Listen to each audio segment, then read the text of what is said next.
Olá, eu sou Matheus Marques, engenheiro químico formado pela UFRJ e atualmente mestrando da COP. E hoje nós vamos falar sobre os tipos de ligação química. Então, para iniciarmos o estudo sobre ligações químicas, vamos começar com as ligações iônicas. E assim, como o próprio nome diz, ligação iônica ela está relacionada com uma ligação entre íons. E nós vimos como os íons são formados. Então, o íon ele parte de um átomo que tem um número de prótons igual ao número de elétrons, ou seja, um átomo neutro, e esse átomo perde ou ganha elétrons. Então, ele deixa de ser um átomo neutro e passa a ser um íon. E assim, o íon é uma espécie em desequilíbrio de carga. E um átomo pode perder elétrons, e assim ele vai ficar com um número maior de prótons, e por isso ele vai ser chamado de cátion. E, por outro lado, quando um átomo ele recebe um elétron, ele fica com um número de elétrons maiores do que o número de prótons. E, por consequência, ele é chamado, então, de ânion. E como nós podemos, então, agora pensar nessa ligação, ok?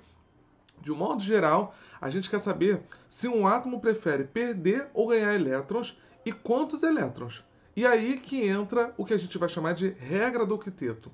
E bem de acordo com essa regra, os átomos vão perder ou ganhar elétrons para ficar com 8 elétrons na camada de valência, que foi o que nós estudamos nas outras aulas, que era aquela camada mais externa, mais longe do núcleo, onde os elétrons têm menor atração pelo núcleo. Ou seja, nesse ponto é onde o elétron ele é mais facilmente retirado, ok?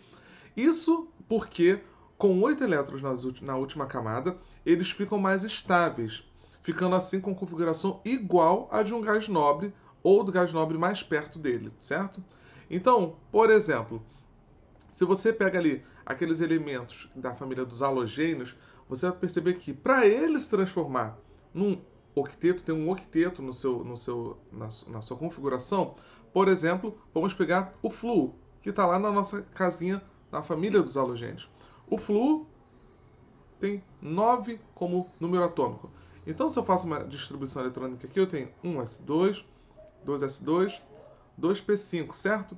Então, quantos elétrons ele tem na última camada? Ele tem 7 elétrons na camada de valência, certo? Então, para ele ter 8 elétrons e assim completar o octeto, é muito mais fácil ele ter que ganhar um elétron. Então, o flúor com a carga negativa, que nós chamamos de fluoreto, íon fluoreto, ele é 1s2, 2s2, 2p6, certo? Então, com isso, eu formo o octeto e ele se transforma no gás nobre consecutivo. Ele fica com a mesma configuração eletrônica do átomo que vai estar relacionado com ele, do ladinho dele, né, na verdade, na tabela periódica, que é o neônio. Tem configuração eletrônica também 10. Então ele tem aqui, ó, 1s2, 2s2, 2p6. Esse é o gás nobre mais próximo do flúor, ok? E você pode fazer isso com vários outros elementos. Mas, por exemplo, existem elementos que se você der uma olhada aqui, vamos dar uma olhada nesse. Depois a gente volta nesse assunto. Na verdade, para a gente adiantar e depois fazer exercícios, vamos prosseguir nessa parte teórica e depois a gente volta em alguns exercícios para a gente dar uma estudada mais a fundo sobre isso. Mas em resumo geral, galera, a gente tem lá a nossa tabela periódica, certo? Que é dessa forma aqui. Parece até um castelinho, certo? E de forma bem geral, os metais alcalinos tendem a perder um elétron para ficar com a configuração eletrônica de gás nobre. Os alcalinos terrosos, eles vão perder 2 elétrons. Os não metais, que são os não metais do bloco P, tendem a ganhar elétron para se parecer com o gás nobre do mesmo período que ele está. Beleza? Então, basicamente é o seguinte, ó. Nesse lado aqui da nossa tabela, nós temos a família 1A, tá? Tô retirando o hidrogênio daqui, ok? Então seria ali todos os elementos que terminam em S1. Então eles tendem a perder um elétron para que seja formado o octeto. Na família 2A, que a gente também conhece como os alcalinos terrosos, eles vão ter tendência a perder 2 elétrons pelo mesmo motivo, para atingir a regra do octeto. Enquanto os metais do bloco P, os não metais vão tender a ganhar elétron para eles tornarem-se como os gases nobres que estão no mesmo período que ele, ok? Então, seguindo sobre isso, nós precisamos entender agora o que a gente vai chamar de estrutura ou símbolo de Lewis, tá? E como que isso é formado? A estrutura ou símbolo, ou os símbolos de Lewis, basicamente, ele inventou um jeito de representar os átomos onde a gente pudesse ver os elétrons de valência. Então, por exemplo, a gente sabe que o cloro, por exemplo, ele tem 7 elétrons na camada de valência, uma vez que ele está na família dos halogênios. Então, eu posso representar o cloro da seguinte forma, onde cada bolinha dessa representa um elétron na camada de valência, ok? E isso eu posso fazer para todos os elementos, todos os átomos que eu estiver estudando. E, como eu disse para você, cada pontinho desse representa um elétron emparelhado no mesmo orbital, tá? Então, se o flúor ele ganhar um elétron, ele ganhou um elétrozinho, o flúor, desculpa, o cloro ganhar um elétrozinho a mais, ele fica como um íon. Então, ele se transforma no cloreto. Já o sódio, por exemplo, se ele perde aquele porque o sódio ele é de qual família? Família 1A, alcalinos, certo? Então os alcalinos tendem a perder um elétron. Afinal, a gente sabe que se ele está na família dos alcalinos, que é a família 1A, ele termina em NS1, ok? Então, a gente sabe que só tem um elétron na camada de valência. Então, se eu representasse o sódio, ele seria algo assim. Se eu transformo ele num ânion, num cátion, ele perdeu esse elétron, ok? E assim a gente pode fazer em diante. E na ligação iônica, esses caras vão se juntar para formar um composto de carga neutra, afinal de contas.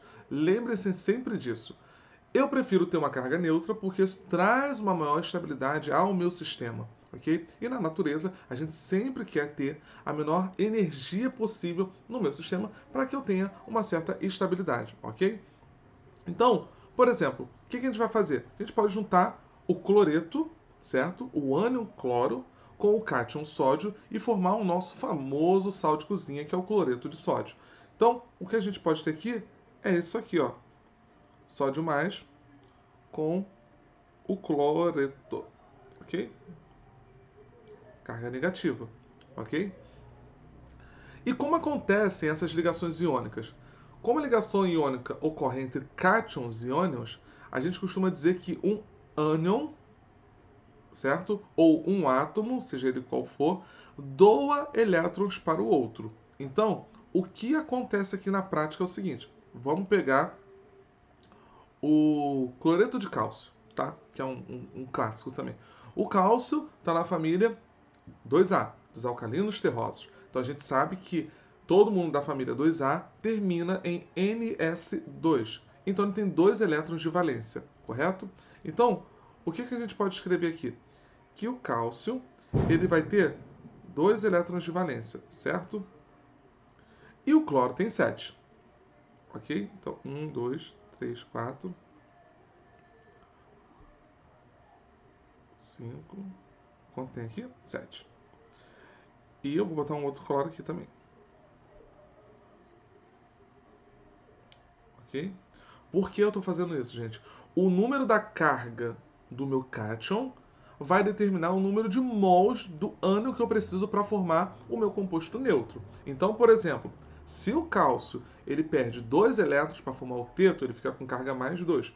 Por consequência, se o meu cloreto tem carga menos 1, eu vou precisar de 2 cargas negativas, né? Porque o cloreto é menos 1, então eu preciso multiplicar ele por 2 para ter uma carga total menos 2 e ela ser anulada com a carga mais 2 do cálcio, ok? E o que acontece? É como se esse cara aqui viesse para cá e esse cara aqui viesse para cá. Então o cálcio ele doa um elétron para cada um do cloro. Assim, o cálcio fica positivo e os cloros ficam negativos. E por causa dessas cargas opostas, eles vão se atrair e ficam juntos, formando o cloreto de cálcio, ok? Já no sódio, o sódio só tem um elétron na sua camada de valência, então ele vai doar apenas um elétron. E como o cloreto também tem carga menos 1, então eu só preciso de uma carga menos 1 para anular com a carga mais 1 do sódio mais, certo? Então eu teria aqui o sódio, o cloro, e aí esse cara é para cá, e assim eu formo o NaCl, que é o nosso cloreto de sódio. Mas a ligação iônica ela não ocorre assim entre dois átomos, certo? Você entende o sal de cozinha, né? O cloreto de sódio. Pensa num grãozinho de sal, tá? Você pode pensar no menor grãozinho que você consiga enxergar. Ali ainda tem muitos átomos, certo? Então é muita inocência da gente pensar que o Na+ vai ficar agarradinho em um íon cloro menos, sendo que tem um monte de cloro menos por ali também, certo? Então a gente vai entender mais futuramente como que fica a estrutura cristalina. Isso aqui, gente, é só para a gente entender como funciona uma ligação iônica, ou seja, uma doação de elétrons, ok? Porque é uma ligação iônica, ok? Agora, a gente futuramente vai enxergar como, por isso que eu falei que não é tão assim fácil, sabe? Isso aqui é só uma representação de estrutura de como as coisas funcionam, para a gente elaborar e entender como que funciona. Mas na prática, quando a gente for ver, né, as estruturas cristalinas, algo do tipo assim, a gente vai ver que não é bem assim que eles ficam rearranjados na estrutura cristalina. Isso é um assunto mais para frente. Mas por aqui a gente viu então que ligação iônica é aquela que depende de dois íons e ela é formada através da doação dos elétrons, ok? Vamos para o próximo tipo de ligação agora. Agora nós vamos falar sobre a ligação covalente. Ele é um outro tipo de ligação. Como a gente viu, a ligação iônica é uma doação de elétron. E o que, o que acontece, né, na verdade? Que na ligação iônica eles ficam ligados pela atração eletrostática. Afinal, eu tenho uma carga positiva e uma carga negativa.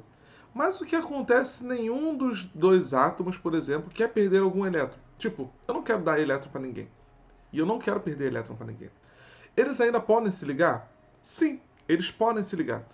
Quando os átomos querem fazer ligações para completar o octeto, mas nenhum deles tem a tendência de doar elétrons, o que eles fazem?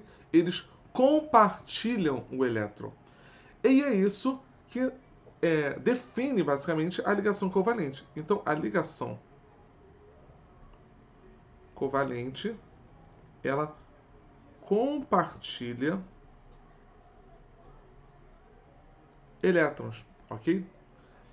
E aí, como que isso é representado na estrutura de Lewis? Na estrutura de Lewis, a gente viu que para cátions e íons, para uma ligação iônica, a gente tem lá as nossas bolinhas que representavam os elétrons. Já numa estrutura de Lewis, como que a gente vai determinar isso aqui? Por exemplo, eu posso pegar o metano, tá? Que é um hidrocarboneto mais simples que nós temos. É um carbono ligado a 4 hidrogênios. O que representa esses tracinhos?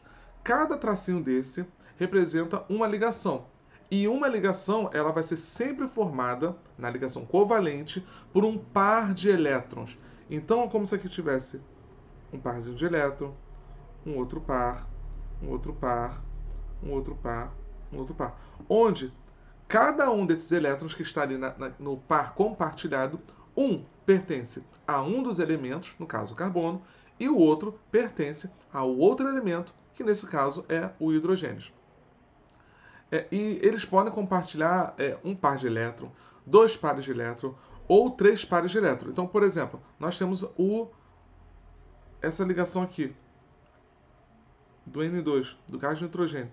Ela é uma ligação tripla. Ou seja, eu tenho três pares de elétrons sendo compartilhados entre eles, ok? E como a gente representa essa estrutura de Lewis? Para descobrir como a gente vai representar a estrutura de Lewis de um composto, existe meio que um passo a passo que a gente vai seguir. O primeiro passo a passo deles é identificar o átomo central. Identificar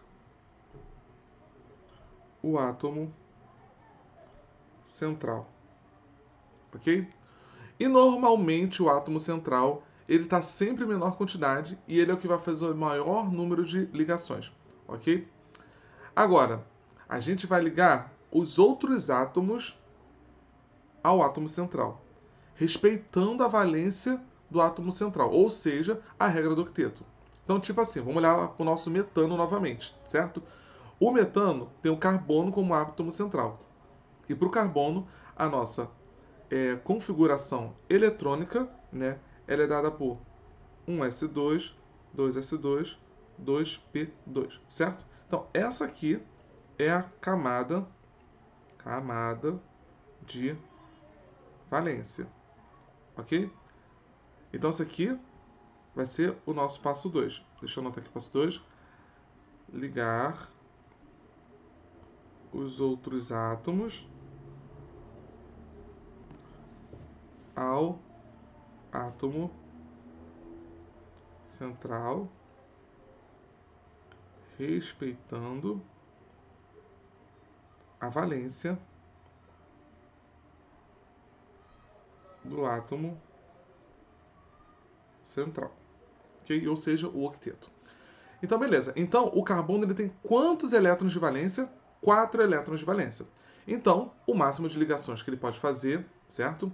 Vão ser 4, beleza? Porque ele tem 4 elétrons de valência. Então, ele só pode compartilhar 4 elétrons, ok? 3. Se a valência do átomo central esgotar e ainda assim restar átomos para a gente precisar ligar, a gente vai ligar os átomos restantes aos átomos que já estão ligados ao átomo central, ok? Então, 3. Se a valência do átomo central esgotar, mas ainda termos átomos, ligaremos os restantes aos átomos que já estão ligados ao átomo central, ok? Então, esse aqui é o passo 3. Então, assim, ele é obrigatório ou não, depende se vai restar ou não átomos para a gente ligar, beleza? 4. Contar os elétrons. Então, aqui, contar os elétrons. E aqui a gente vai contar os elétrons. E aqui a gente vai contar os elétrons de valência de todos os átomos presentes na estrutura. Caso o composto apresente carga negativa, vamos adicionar um elétron na nossa conta. Caso contrário, se ele for um cátion, por exemplo, a gente retira um elétron da nossa conta. E por último, 5. Completar os octetos e contar os elétrons na estrutura, ok? Então, vamos pegar aqui o exemplo, tá? O CH4, ok? Novamente, nosso metano. Então, CH4. A gente sabe que o carbono vai ser o átomo central, ok? E o segundo passo, a gente sabe que o carbono ele tem 4 elétrons de valência, que a gente fez a distribuição lá em cima. 1s2, 2s2, 2p2, ok? Então ele tem na camada 2 4 elétrons. Então o que eu vou fazer agora? Eu vou separar o átomo central. Primeiro passo, definir o átomo central, certo? Segundo passo, eu vou ligar todos os átomos que estão ali no meu átomo central, respeitando o número máximo de ligações que ele pode fazer ali por ligação covalente, que é o número máximo de elétrons que ele pode compartilhar. São 4. Então eu vou ligar 4 aqui. Ele pode fazer até 4, porque ele tem 4 elétrons na camada de valência. Quantos hidrogênios eu tenho? 4. Então eu vou acrescentar. 4, 4, 4. Ok? O terceiro passo não vai ser necessário no nosso caso, porque não tem nenhum outro átomo restante. Mas se tivesse, eu ligaria ele ao hidrogênio. Tá? Nesse caso aqui, não, mas poderia ser outro átomo. E, para o quarto passo, agora a gente vai contar quantos elétrons de valência existem naquela molécula, beleza? Então vamos lá. O carbono tem 4 elétrons de valência, certo? E cada hidrogênio tem 1 elétron de valência, certo? Então a molécula, ela tem no total ali quantos elétrons, certo? Ela tem 4, que são os 4 elétrons de valência do carbono, certo? E eu tenho um carbono, certo? E eu tenho que somar com o número de elétrons de valência do outro átomo, que é o hidrogênio, que é 1. Porém, quantos hidrogênios eu tenho? Eu tenho 4 hidrogênios. Então, no total, nessa minha estrutura, eu tenho 8 elétrons de valência, correto? Então, beleza. Então agora a gente vai fazer o quê? Vamos agora ver um outro carinha aqui interessantíssimo, que é o NO2-, ok? O nitrogênio, ele tem 5 elétrons de valência, correto? Então ele vai ter aqui a estrutura do nitrogênio, né? Vai ser 1s2, 2s2, 2p3, ok? Só para anotar aqui. E cada oxigênio tem 6 elétrons de valência. Então, os oxigênios, eles possuem a seguinte configuração eletrônica: 1s2, 2s2, 2p4, ok? Então, o que a gente pode fazer aqui? A molécula toda tem o quê? Tem um nitrogênio, certo? Então, a gente tem ali 5 elétrons. E tem o quê? 2 oxigênios, ok? E cada oxigênio tem quantos elétrons de valência? 6. Então, deixa eu só anotar isso aqui. O número total de elétrons que eu vou ter ali na valência da molécula vai ser 5 do nitrogênio, mais 2 vezes 6, que é o número total de elétrons de valência dos oxigênios que estão, nessa estrutura, certo? Isso aqui vai dar 17 elétrons, ok? Mas, nota que o NO2 ele é um ânion de carga menos 1. Então, ao invés de a gente ter apenas 17, a gente vai ter 18, porque eu preciso somar um elétron ali. Então, como eu estou falando de ânion, no total eu tenho 18 elétrons, ok?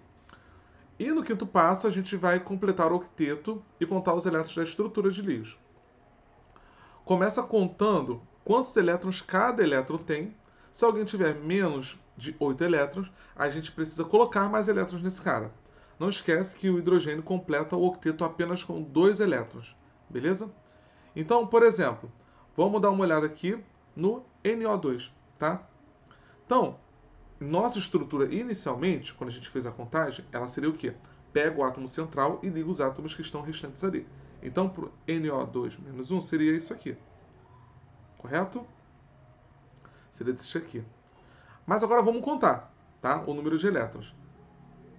Ó, a gente sabe que tem um elétron aqui que é do nitrogênio, outro que também é aqui do nitrogênio. Só que a gente sabe que o nitrogênio tem 5 elétrons de valência, correto? Então a gente teria aqui 4, 5. Isso. Correto? E o oxigênio? Ele tem o quê? 6 elétrons de valência. Então aqui seria 1, 2, 3, 4, 5. Já foi, 6. 1, 2, 3, 4, 5. 5, 6. Aqui foi certo? 1, 2, 3, 4, 5, 6. Tá faltando mais um aqui. 6. Ok? São 6 elétrons que ele tem. E aí, vamos agora contabilizar. Ok? Note o seguinte. Aqui, o nitrogênio está com 4 elétrons, certo? 4 elétrons, deixa eu só confirmar. Isso. 4 elétrons. E cada oxigênio está com 2 elétrons. Ok? Então, o que a gente vai precisar? A regra do octeto não foi contabilizada aqui. Beleza? Então, a gente precisa mudar um pouco essa estrutura. Mas note outra coisa aqui também. Note o seguinte, galera. Aqui eu fiz uma coisinha só para corrigir, tá? Como que seria isso aqui? Vou apagar aqui só para a gente voltar e não ter esse erro novamente. Que eu acho que eu falei rápido, pode não ter ficado tão claro. O que acontece? A gente vai pegar aqui o N, certo? Eu pulei um passo com vocês, então vou voltar do início aqui. O que a gente vai fazer agora? A gente vai completar o octeto em cada um desses átomos, ok? Então, por exemplo, o nitrogênio, ele teria aqui 1, 2, certo? O oxigênio teria o quê? 1, 2, 3, 4, 5, 6, 7. Agora vamos lembrar de uma coisa. A gente está compartilhando elétrons, certo? Então, quando eu for contar para cada um dos meus átomos, eu preciso contabilizar aquele elétron que pertence ao outro elemento. Então, por exemplo, na continha aqui do nitrogênio, qual é a melhor forma de a gente começar a fazer essa conta? A gente faz a ligação, certo?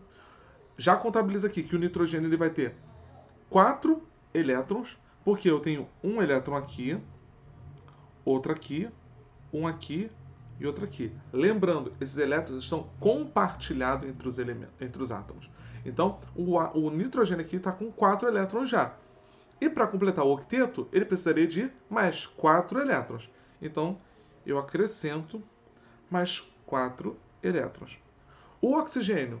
Cada oxigênio tem dois pares, tem um par de elétrons, ou seja, já tem 2 elétrons, porque, lembre-se, está sendo compartilhado. Então eu preciso acrescentar mais 6.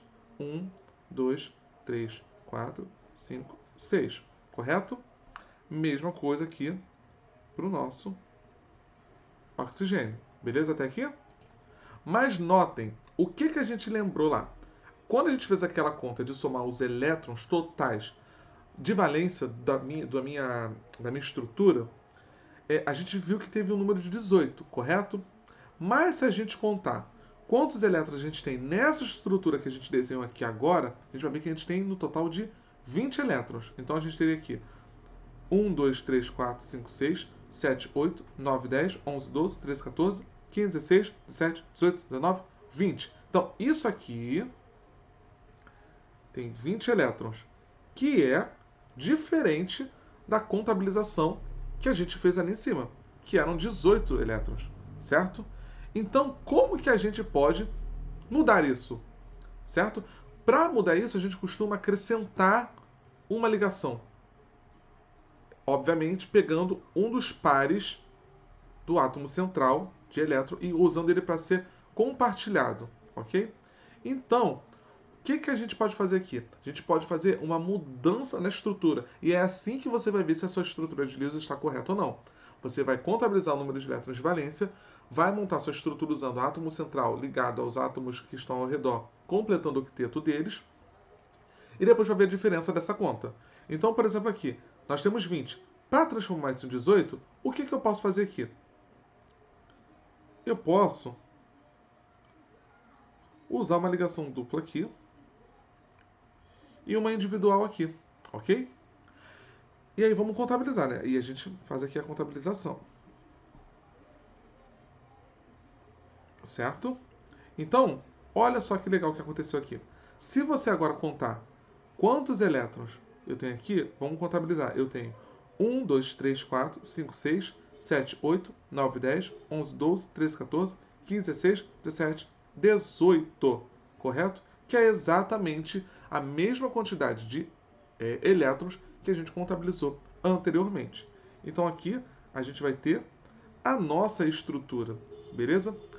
E é legal, além de tudo, gente, a gente verificar algo importante também dentro da estrutura de Lewis, que é o que a gente chama de carga formal, ok? Então a gente vai agora ver um tópico que a gente vai ver sobre carga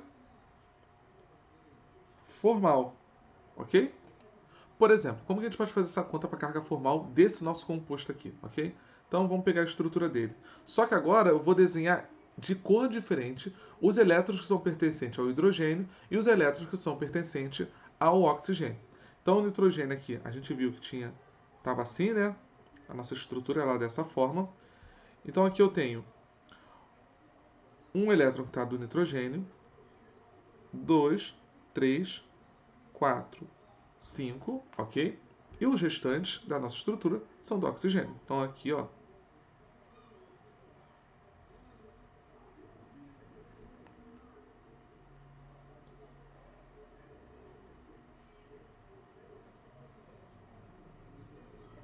ok? Então vamos lá. Por exemplo, eu quero calcular a carga formal do nitrogênio dessa minha estrutura. Aqui, né, só para botar sinal de menos. Então, como que a gente faz isso, né? A carga formal. Como que a gente pode contabilizar essa carga formal? Basicamente, a gente pode pegar a carga do meu nitrogênio, certo? E calcular da seguinte forma. Eu vejo o número de elétrons de valência do elemento e subtraio do número de elétrons que estão realmente na minha estrutura, em volta desse átomo. Então, por exemplo, o nitrogênio. Para o nitrogênio, a carga formal do N2, a gente sabe que o nitrogênio ele tinha 5 elétrons de valência, certo? Então, eu tinha 5 elétrons de valência. E quantos elétrons estão em volta desse nitrogênio? 5 também. Concorda? Em volta, em volta. Note, eu não estou falando compartilhado, eu estou falando em volta. Em volta desse nitrogênio nós temos 5 elétrons. Então seria 5 menos 5. Vamos para o oxigênio da esquerda, ok? Para o oxigênio da esquerda, a gente vai ter o seguinte: oxigênio, vou botar assim, ó, esquerda. A gente vai ter quantos elétrons tem na valência do oxigênio? 6, ok? Então a gente vem aqui e coloca 6, certo? E para a estrutura aí que a gente está em cima, quantos elétrons estão em volta do oxigênio? 7, que seria esse, esse, esse, esse, esse e esse, ok? Então a gente teria 6 menos 7 menos 1, certo? Vamos olhar agora para o oxigênio da direita. Vamos fazer a carga formal do oxigênio da direita, ok? Quantos elétrons o oxigênio tem na camada de valência? 6. Quantos elétrons esse cara aqui está em volta dele? 6 também.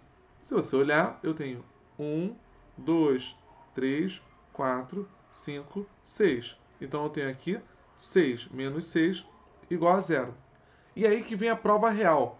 Se você somar a carga formal do nitrogênio mais a carga formal do oxigênio à esquerda, com a carga formal do oxigênio à direita, isso aqui dá menos 1, certo?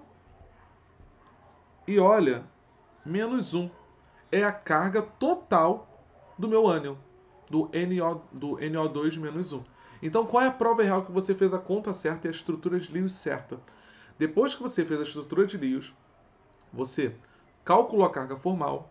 Se a carga formal, somando a carga formal de cada átomo, não der a carga total do seu íon, né, ou da sua estrutura com uma carga ali, você fez alguma coisa errada. Então é assim que você vai fazer a sua contabilização para saber se você fez a conta certa, se botou a estrutura de Lewis correta ou não, ok? E um aspecto muito legal que acontece também na estrutura do NO2, no NO2-, é o que a gente chama de ressonância, ok? O que é a ressonância? A ressonância é quando a ligação dupla ela não é localizada, ela fica pulando de um ponto para o outro. Então, se você olhar aqui a nossa estrutura, a gente tem o seguinte: o oxigênio, o nitrogênio, uma dupla ligação aqui.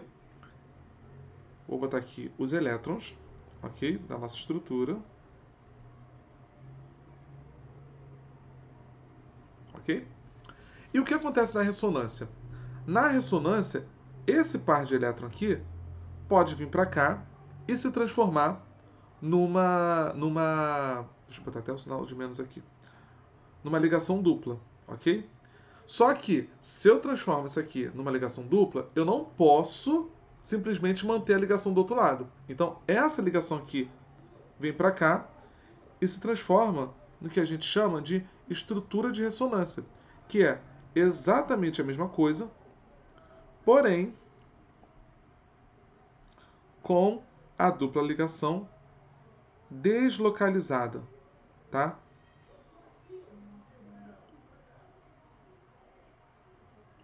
O que acontece? Então a gente fica com essa estrutura aqui, ok? E eu posso retornar à origem. Esse cara vem para cá, esse cara vem para cá. Isso é a ressonância, galera. A ressonância é quando a gente tem duas estruturas que coexistem. Isso é importantíssimo vocês lembrarem. As estruturas coexistem. Então, ora ela é a estrutura da esquerda, ora ela é a estrutura da direita, ok? E qual é a vantagem disso, certo? A ressonância, ela distribui a minha nuvem eletrônica. Então é como se aquela densidade de carga por causa dos elétrons não ficasse localizada. Na química orgânica a gente vê que isso traz uma ótima estabilidade, ok? Por quê? A ressonância ela desloca a concentração de carga. E a gente sabe que concentrar carga na natureza não é algo legal, uma vez que isso traz um aumento de energia. Então, se você consegue distribuir essa carga, isso é uma coisa ótima. Então, a ressonância tem esse papel também fundamental, que é trazer uma maior estabilidade para o seu sistema. E como que a ressonância pode ser, quando que a ressonância existe, certo? A ressonância existe quando a gente tem, por exemplo, um par de elétron, uma ligação simples e em seguida uma dupla ligação. Então eu posso ter a ressonância quando eu tiver sequencial, tá? Par de elétron livre. Então aqui. Par de elétron livre. Seguido de uma ligação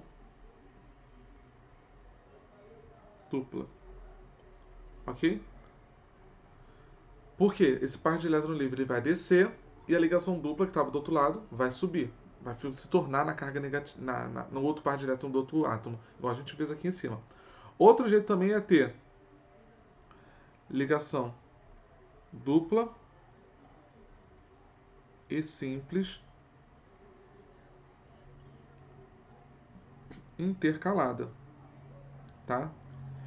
Então, por exemplo, isso é o que acontece no benzeno. A estrutura do benzeno é como? Dessa forma aqui, certo? E por que a gente costuma representar o benzeno como sendo isso aqui? Por quê? Porque aqui, se você for olhar, eu tenho uma ligação dupla seguida de uma ligação simples.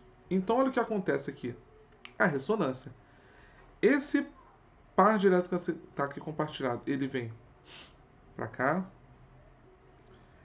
Essa daqui vai ter que vir para cá. Essa daqui vai ter que vir para cá.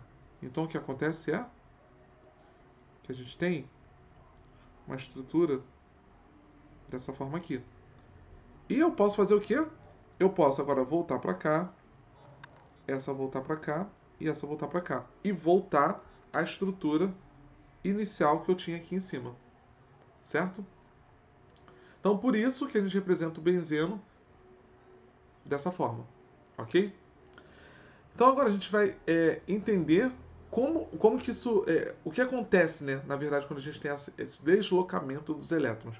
Primeiro, a gente fala que a gente tem um par de elétrons que está deslocalizado. Então, outra coisa, como a ligação dupla ela não é constante, apenas um local da sua estrutura, a gente diz que, por exemplo, essa ligação simples, que está aqui, que eu destaquei, ela não tem apenas o caráter de uma ligação simples, uma vez que, ora ela é ligação simples, ora ela é ligação dupla, beleza? Então, de praxe, é isso, tá bom? Então a gente agora vai entender um pouquinho mais sobre química nas próximas ligações. E por hoje, então, galera, a gente vai ficar, na verdade, por aqui e a gente vai seguir para os próximos vídeos aprendendo um pouquinho mais da implicação desse tipo de ligação e como isso influencia nas nossas estruturas, até no estado físico de um determinado composto ou não, ok? Então espero vocês na próxima aula.